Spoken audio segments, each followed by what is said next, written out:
and welcome to Council Watch from the Grand Opera House in Belfast. I was looking at one of the meetings and it was talking about the probably soon to be introduced Martyn's Law, introduced after that terrible situation we had where someone passed away at an event. Now, the theatre here are very proactive. This particular venue holds around about just over 1,000 people. The Act is the Terrorism Protection of Premises Act. That's what it's going to be called.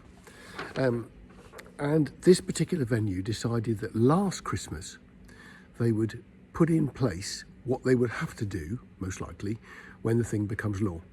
So they didn't have to, but they decided to give it a go and used our pantomime last year as the first try. And they've actually carried it on all year, and we're still doing it today. Now, in real terms, there's two things. You've got to look at the people who are coming into the premises, and there has to be a responsible person. That's quite normal in these sort of things. So in this particular case, the chief executive of the theatre here is that responsible person and delegates the powers to look after the audience when they're coming in to the usual duty managers and people like that. So in the case of the marina in Lowestoft, the actual marina boss will be the responsible person, and then they will put in place security people to look after it.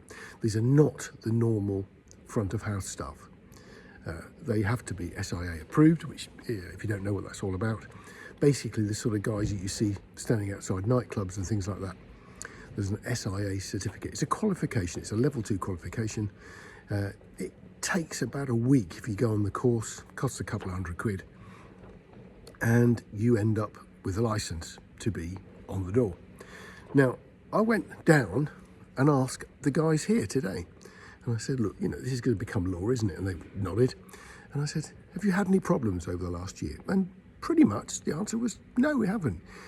Younger people are very okay with the idea that their bags are going to be looked at, and they're going to be, they'll look inside coat pockets and things like that. They'll make sure that nothing unusual is being brought in. And realistically, the sort of things that people are bringing in are the occasional bottle of spirits and things like that, sort of hidden in a handbag. Nothing nasty at all.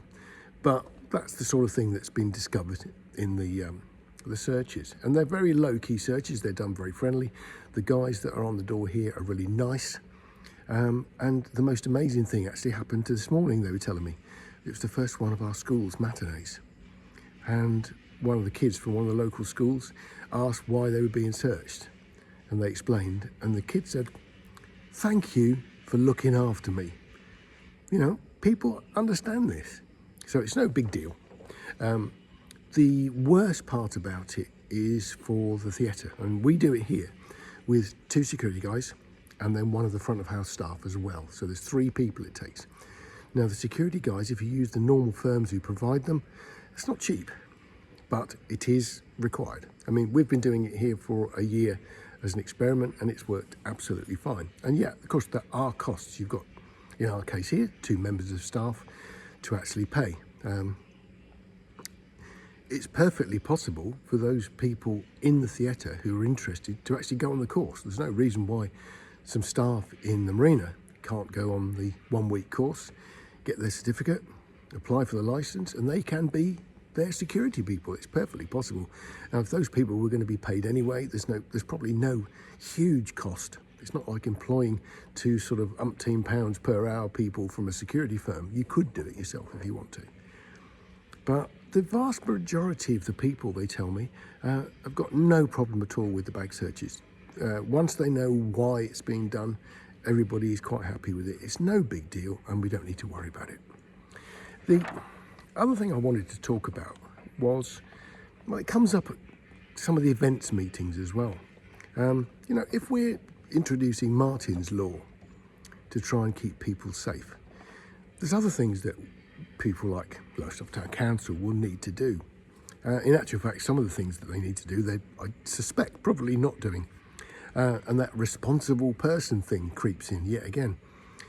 If you have an event in, where should we say, Sparrow's Nest, So let's say you have a music event in Sparrow's Nest and they build a little stage because the little tiny one that's there is not big enough. And we have some lights and sound and people have a great time and there's, it's a good event.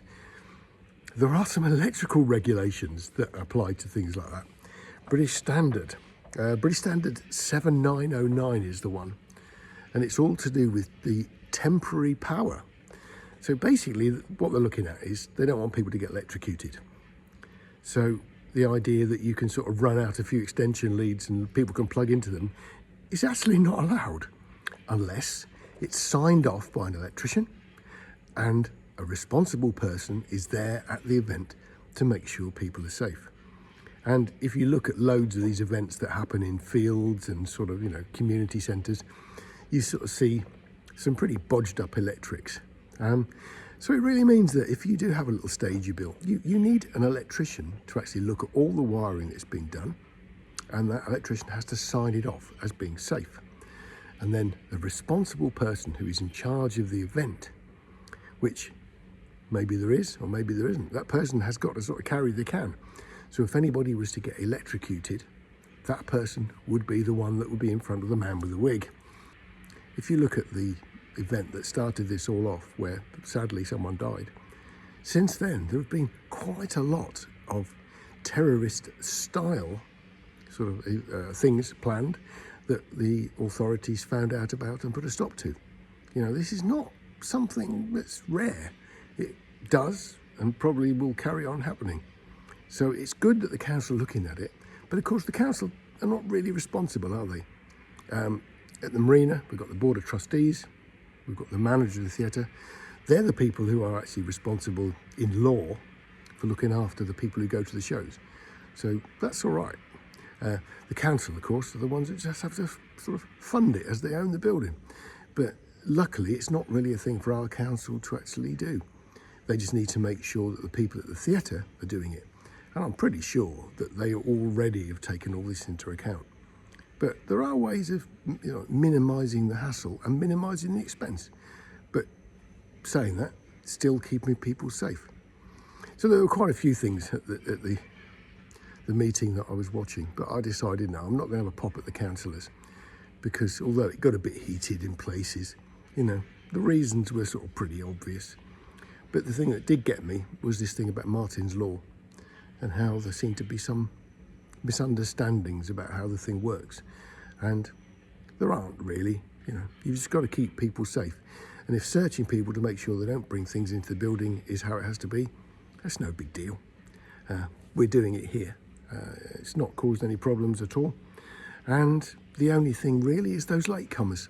Those annoying people who turn up like 30 seconds before the show starts. Well, they ain't going to get in, are they? Because you can bet your life it's those sort of people that are going to get searched and then get cross and grumpy about being searched. Well, they should have just turned up on time. So anyway, while I'm here in Belfast, I'm still watching the meetings, but nothing really that I can sort of shout and groan about. All seems good. Anyway, all have a great Merry Christmas. Look after yourselves and have a wonderful New Year. Take care.